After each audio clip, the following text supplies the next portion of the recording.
அனைவருக்கும் வணக்கம். "சிறீடைக்கு ஆசை" சீரியல்ல இன்னைக்கு என்ன நடந்துச்சுன்னு பார்க்கலாம். முத்துவும் அவங்களுடைய ஃப்ரெண்டும் வந்து மீனாவ தேடி ஒவ்வொரு இடமா அலைஞ்சிட்டே இருக்காங்க. கடைசி போலீஸ் ஸ்டேஷன் கிட்டக்க வந்துடுறாங்க. "டேய் இன்னும் ஒரு 2, 3 இடத்துல தேடி பார்த்துட்டு அதுக்கப்புறம் கம்ப்ளைண்ட் குடுக்கலாமாடா?" அப்படின்னு முத்து ரொம்ப பரிதாபமா கேட்குறாரு. அவர் ஃப்ரெண்டு, "டேய் முதல்ல நம்ம கம்ப்ளைண்ட் குடுத்துருவோம்டா. அப்பா வேற அதானே சொல்லியிருக்காரு. ஃபர்ஸ்ட்டு கம்ப்ளைண்ட் குடுத்துருவோம். குடுத்துட்டு அதுக்கப்புறம் போய் தேடுவோம்டா. நீ வாடா, நீ வா, உள்ள வா" அப்படின்னு சொல்லி அவங்க ஃப்ரெண்டு உள்ள கூட்டிட்டு போறாங்க. "சார் என் பொண்டாட்டிய காணோம் சார். நேத்து மத்தியானத்துலேருந்து" அப்படின்னு சொல்றாங்க. "என்னப்பா சத்யா இங்கே இருக்கான்" அப்படின்னு என் ஃப்ரெண்டு கேட்கவும், "இவன் என்னடா இங்க?"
இது மாரி புருஷன காணோம், பொண்டாட்டி காணோம் நெறைய பேர் கம்ப்ளைண்ட் குடுப்பாங்க. மறுநாள் காலையிலே அவர் வந்து நைட் வந்துட்டாருன்னு சொல்லி வந்து சொல்லுவாங்க. "நீ போ" அப்படின்னு சொல்றாங்க. "நீ மொத வாப்பா வெளியில போவோம்" அப்படின்ட்டு வெளியில போயிடுறாங்க. இவன் வந்துட்டு, "எங்க அக்காவ நீ என்னமோ பண்ணிட்டீல, ஒரு முறை உண்மைய சொல்லு" அப்படின்னு சொல்லி சத்யா கேட்குறாங்க. "டேய் சின்ன பிள்ளைத்தனமா நீ எதுவும் பேசிட்டு இருக்காத. சின்ன பையன அடிக்கடி நிரூபிக்கிற பார்த்தியா? இப்பவுமே நீ ஏன் வரல? உன்ன யாரோ தூண்டி விட்டதுனால தான் வந்திருக்காங்க" அப்படின்னேன். "ஆமா எனக்கு எங்க அக்கா மேல அக்கறையே இல்ல பாருன்னேன்." "இந்த அக்கறை உனக்கு எங்கடா போச்சு? அடுத்தவன் கூட சேராத, கெட்ட சகவாசம் வைக்காதன்னு சொல்லும்போது உனக்கு எங்கடா போச்சு?" அப்படின்னேன். "அதெல்லாம் இல்ல எனக்கு எங்க அக்கா தான் முக்கியம். ஒழுங்கா எங்க அக்கா எங்க இருக்காங்கன்னு சொல்லிரு" அப்படிங்கிறாங்க. "சத்யா நீ மொத கிளம்புடா அந்த இடத்த விட்டு. முத்து நீ வாப்பா நம்ம போவோம்" அப்படின்ட்டு அவன் ஃப்ரெண்ட திருப்பி கூட்டிட்டு போயிறாரு. ஒரு பூக்கடையில போய் ஒரு பாட்டிட்ட கேட்குறாங்க. "அக்கா மீனா பார்த்தீங்களா? வந்தாளா? பேசுனாளா?" அப்படின்னே. "இல்லப்பா எப்பயும் போவா என்கிட்ட எப்பயுமே நின்னு பேசிட்டு தானே போவா. இன்னைக்கு வரவே இல்லையே. ஒரு நாள் கூட பார்க்காம என்ன பேசாம போக மாட்டாள. வரலப்பா இன்னைக்கு" அப்படிங்கிறாங்க. அடுத்து வீடு வீடா ஒவ்வொரு தெருவா ஒவ்வொரு பூக்கடையா ஒவ்வொன்னா எங்கிட்டோ தேடி தேடி பார்க்குறாரு. அதிலே ரொம்ப வெக்ஸ் ஆயிறாரு முத்து. மெடிக்கல் கடை, பழக்கடை அப்படின்னு சொல்லி ஒவ்வொருத்தவங்ககிட்ட போய் "மீனா வந்தாளா? பூ எடுக்க வந்தாளா? பார்த்தீங்களா? பார்த்தீங்கன்னா கண்டிப்பாக சொல்லுங்க" அப்படின்னு சொல்லி ஒவ்வொருட்டையா கேட்டுக்கிட்டே இருக்காங்க. அதுக்கடுத்து அவர் ஃப்ரெண்டுக்கிட்டயும் பேசிகிட்டே இருக்காரு. "டேய் நிப்பாட்டுறான்ட்டு" ஒரு இடத்துல வண்டியை நிப்பாட்டிட்டு சீக்கிரமா போறாரு. ஒரு தெருமுனையில வந்து ஒரு பிள்ளையார் கோயில் இருக்கு குட்டியா. அங்கே போய் சொல்றாங்க, "இதுவரைக்கும் நான் உன்கிட்ட வந்து நான் எதையுமே கேட்டதே கிடையாது.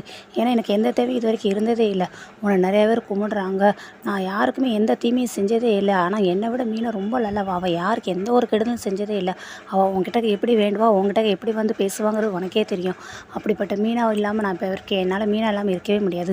எப்படியாவது தயவு செஞ்சு என் மீனாவை என்கிட்ட குடுத்துரு" அப்படின்னு சொல்லி பயங்கரமாக கெஞ்சி கேட்டு அழுகுறாரு. அடுத்து அவள் ஃப்ரெண்டு வராங்க. "டேய் வாடா வீட்டுக்கு போகலாம்னே." "ஐயோ வீட்டுக்கா? இன்னும் அவள் ஃப்ரெண்டு வீடு 2, 3 பேர் வீடு இருக்கேடா. அங்கெல்லாம் போய் தேடி பார்த்துடலாமேடா" அப்படின்னாங்க. "டேய் இப்போயே டைம் ரொம்ப ஆயிடுச்சுடா. அதுவும் இல்லாமல் மீனாவை காணும்னு சொல்லி எல்லாருக்கிட்ட கேட்டுக்கிட்டே இருந்து வச்சுக்கோ. அப்புறம் அது ஒரு ஒரு பிரச்சனை ஆகும்டா. அவங்க ஏதாவது நினைப்பாங்கடா" அப்படிங்கிறாங்க. "டேய் அடுத்த ஆள் இப்படி நினைப்பாங்க அப்படி நினைப்பாங்கங்கிறதுக்காக நான் என் பொண்டாட்டியை தேடாமல் இருக்க முடியாதுடா" அப்படின்னு முத்து சொல்லவும், "டேய் போலீஸ் ஸ்டேஷனில் வேறு கம்ப்ளைண்ட் கொடுத்துருக்கலடா, அவங்க தேடுவாங்கடா" அப்படின்னு. "டேய் அவங்களுக்கு 100ல் இது ஒரு கேஸுடா. ஆனால் பொண்டாட்டி எனக்கு வந்து இவளை விட்டா வேறு யாருமே கிடையாதுடா. இவள் கண்டிப்பாக எனக்கு வேணும்டா. நான் தேடுவேன்டா" அப்படின்னு சொல்லி முத்து சொல்கிறாங்க. "டேய் எல்லார் வீட்லேயும் தான் இந்த பிரச்சனை இருக்கும். என் பொண்டாட்டி சண்டை போட்டு இப்போ பாரு எங்கள் அம்மா வீட்டுக்கெலாம் போனதே கிடையாதா" அப்படிங்கிறாங்க. "ஆனால் அவள் அது கூட போகலையேடா." "ஆமால சத்யா வந்து கம்ப்ளைண்ட் கொடுத்தால அவங்க அம்மா வீட்டுக்கு வேறு அவள் போகலைல்ல. அப்புறம் இங்கே தான் போயிருப்பாங்க. கண்டிப்பாக வந்துடுவாங்க. நீ வேணால் பாரு வீட்டில் கண்டிப்பாக வந்து இருப்பாங்க பாரு. ஒருவேளை அப்பாவுக்கு கூட கால் பண்ணி இருக்கலாம்ல. வா வீட்டுக்கு போகலாம்" அப்படின்ட்டு வெளியில் பேசிட்டு கண்டிப்பாக வந்துடுவாங்க. சமாதானப்படுத்திட்டு வீட்டில் விட்டுட்டு போயிடுறாரு. வீட்டில் போயிட்டுருக்கும்போதே வெளியில் வண்டியை பார்த்துட்டு ரொம்ப அப்படியே வண்டியெல்லாம் தடவி கொடுத்துட்டு ரொம்ப ஃபீல் பண்ணுறாரு. "எப்படியாவது வந்துரு மீனா, நீ இல்லாமல் என்னால் இருக்க முடியாதுன்னு" ஃபீல் பண்ணிகிட்டே உள்ளே போகிறாங்க. அவங்களுடைய ஃபோட்டோ ஆல்பம் ஃபோட்டோ ஃப்ரேம் போட்டிருக்குது. அதையும் பார்க்குறாரு. பார்த்துட்டு ஃபீல் பண்ணிவிட்டு டக்குன்னு சடனாக திரும்பி பார்க்குறாங்க. டைனிங் ஹாலில் மீனை தண்ணி குடிச்சிட்டு இருக்காங்க. இவருக்கு பார்த்து பயங்கர ஷாக்கிங். "ஏய் எங்கே போன நீ?" அப்படின்னு பயங்கரமாக கத்துறாரு. "ஏங்க எங்கெங்க போனீங்க? இவ்வளோ நேரமாக வீட்டுக்கு வரதுக்கு உங்களுக்கு ஆகுது" அப்படின்னு சொல்கிறாங்க. கரெக்டாக இவங்க கத்துறதை பார்த்துட்டு உள்ளேருந்து அவங்க அப்பா, அம்மா, அதுக்கடுத்து மனோஜ், ரோஹிணி, ரவி எல்லாருமே வெளியில் வந்துடுறாங்க. என்னை எங்கே தேடி போனதா மாமா சொன்னாங்களே, எங்கே போனீங்கன்னே. டேய் வந்துட்டியா, நானே இப்போ தான் சொல்லுவோம்னு நினச்சிக்கிட்டு ஃபோன் எடுத்தேன், நீயே வந்துட்டியா, மீனா வந்துட்டாடா வீட்டுக்கு அப்படிங்கிறாங்க. ஏய் உனக்கு என்ன அவ்வளோ அசால்ட்டாக இருக்கா, உன்னை எங்கெங்கெல்லாம் தேடி பார்த்துட்ருக்கேன், நீ என்ன இப்படி இருந்து அசால்ட்டாக தண்ணி குடிச்சிக்கிட்டு இருக்க வீட்டில் அப்படிங்கிற. எதுக்குங்க தேடுறீங்க, எனக்கு வீட்டுக்கு போனால் வர தெரியாதா, வீட்டுக்கு என்ன பார்த்து தெரியாமல் இருக்கேன், நான் என்ன சின்ன குழந்தையா அப்படின்னு சொல்லி மீனா இப்போ திட்டுறாங்க. நல்லா பேசுவேன் நீ, நான் எங்கெங்கெல்லாம் போயிட்டுருக்கேன் தெரியுமா அப்படின்னு ஓங்கி அறைய போகிறாரு. டேய் முத்து, தேவையில்லாமல் நீ கைக்கு நீட்டாதடா அப்படின்னு அவங்க அப்பா சொல்கிறாங்க. நீங்கள் பேசாமல் இருங்க, அவள் வீட்டில் ஒன்றும் சொல்லாமல் நல்லா ஊர் சுற்றிட்டு வர்றா, நல்லா நைட் நேரத்துலலாம் 2 போடு போடட்டும், அப்போ தான் அவளுக்கு அறிவு வரும்னு அவங்க மாமியார் சொல்கிறாங்க. ஆனால் இங்கே நம்ம முத்து வந்து போட்ட கையை அப்படியே கீழே இறங்கி மீனா அவள் நல்லா டைட்டாக ஹக் பண்ணிடுறாரு. உடனே எல்லோரும் இங்கிட்ட அங்கிட்ட திரும்பி அப்படியே இதாகிடுறாங்க. ரவி ரொம்ப வெக்கப்பட்டுட்டு அவர் அங்கிட்ட திரும்பி சிரிச்சிக்கிட்டு இருக்காரு. ரோகிணி மனோஜ் அந்த பக்கம் திரும்பிடுறாங்க. அவங்க அப்பா அம்மா இருக்காங்க. அடுத்து ரொம்ப நேரம் இவங்களுடைய ஹக் சீன் ரொம்ப நேரம் ஓடிக்கிட்டே இருக்குது. மீனா அப்படியே அப்படியே பார்த்துக்கிட்டே இருக்காங்க. மீனாவும் அடுத்து ஹக் பண்ணுறாங்க. அடுத்து மீனை கொஞ்சம் நேரம் கழிச்சு அப்படியே அண்டர்ஸ்டாண்ட் ஆகிறாங்க. ஐயோ சுற்றி எல்லோரும் பார்க்குறாங்களே அப்படின்ட்டு. அப்புறம் அவரும் அண்டர்ஸ்டாண்ட் ஆகிறாரு. அடுத்து இங்கிட்ட அங்கிட்ட அப்படியே குனிஞ்சிட்டு அப்படியே அழுதாப்பிலே இருக்கார் அவர். என்னங்க என்னாச்சு, ஏன் இவ்வளோ ஃபீல் ஆகுறீங்க அப்படின்னு மீனா கேட்குறாங்க. நல்லா கேட்டப்போ இவ்வளோ கூலிங்காக கேட்குற, நான் உனக்கு காணும், நீ எங்கெங்கெல்லாம் தேடி தெரியுமா, போலீஸ் ஸ்டேஷன்லாம் போய் கம்ப்ளைண்ட் கொடுத்துட்டு வரேன், அவன் சொல்கிறத கேட்டு எவ்வளோ பயந்துட்டேன் தெரியுமா, இப்போ தான் ஒரு பொண்ணுக்கு ஆக்சிடென்ட் ஆச்சுன்னாங்க, அது ஒருவேளை நீயா இருக்குமோ என்னமோ இருக்குன்னு என் உசுரே இல்லாமல் எவ்வளோ நேரம் நான் அழுது எங்கெங்கெல்லாம் தேடினேன் தெரியுமாண்ணே. ஏன் இப்படி தேடினீங்க அப்படிங்கிறாங்க. ஆமாம் நீ சொல்லாமல் எங்கிட்டேன்னு போய் தொலைஞ்சிட்ட, முந்தையெல்லாம் பகலில் தான் பூ கொடுக்குறேங்கிற பேரில் ஊர் சுற்றுவேன், இப்போ நைட்டு போய் ஊர் சுற்றிட்டு வரீல அப்படின்னு சொல்லி அவங்க மாமியார் வந்து திட்டுறாங்க. நல்லா சினிமா திட்டுருக்கீங்க, போய் உட்காந்துட்டு வந்திருப்பா, இங்கே இருந்தால் வேலை செய்யணும்ல, காலையில் வேலை செய்யாமல் தானே இருந்தேன் அப்படிங்கிறாங்க. அதுக்குன்னு அவங்க மாமனார் நீயாட்டி ஏதாட்டு கதை கட்டாதானே, அமைதியார், மீனை எங்கேயா போனான்னா ஏதாவது ஒரு காரணம் இருக்கும், ஏம்மா நீ எங்கேயா சொல்லிட்டு போயிருக்கலாம் மேடம், நீ சொல்லாமல் வேறு போயிருக்கு, அதனால தான் நான் தான் முத்தை போய் போலீஸ் ஸ்டேஷனில் கம்ப்ளைண்ட் கொடுக்க சொன்னேன் அப்படிங்கிறாங்க. இல்லையே மாமா, நான் உங்ககிட்டக்க சொல்லலை, ஆனால் சுருதி இருந்தாங்க, சுருதி கிட்டக்க சொல்லிட்டு தான் போனேன் அப்படிங்கிறாங்க. சுருதி கிட்டக்கையா அப்படிங்கிறாங்க. ஆமாம் எனக்கு ஒரு ஃபோன் வந்துச்சு காலையில் அப்படின்ட்டு அப்படியே இந்த ஃப்ளாஷ்பேக்கை ஓட்டுறாங்க. ஒரு 2 பேர் வீட்டு வாசலில் வந்து வெளியில் நிற்கிறாங்க. வாங்க உள்ளே வாங்கணும். இல்லைம்மா நாங்கள் உள்ளே வரல, உள்ளே வந்து அவங்க அத்தை ஏதாவது சொல்லிக்கிட்டே இருக்கோம். என்னங்க எங்களுக்கு ஒரு ஆர்டர் வந்துச்சு, பூ கட்டுற ஆர்டர், நம்ம கோயில் அந்த கோயில் இருக்குன்னு சொல்லி கோயில் அட்ரஸ்லாம் சொல்லிட்டு.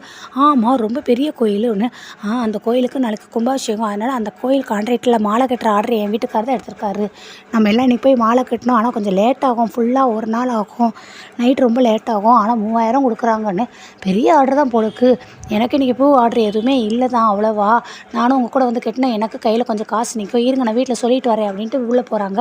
அவங்க மாமியார் வேறு தூங்கிட்டு இருக்காங்களே அப்படின்னு யோசிச்சுக்கிட்டே, மாமா வேறு வீட்டில் இல்லை.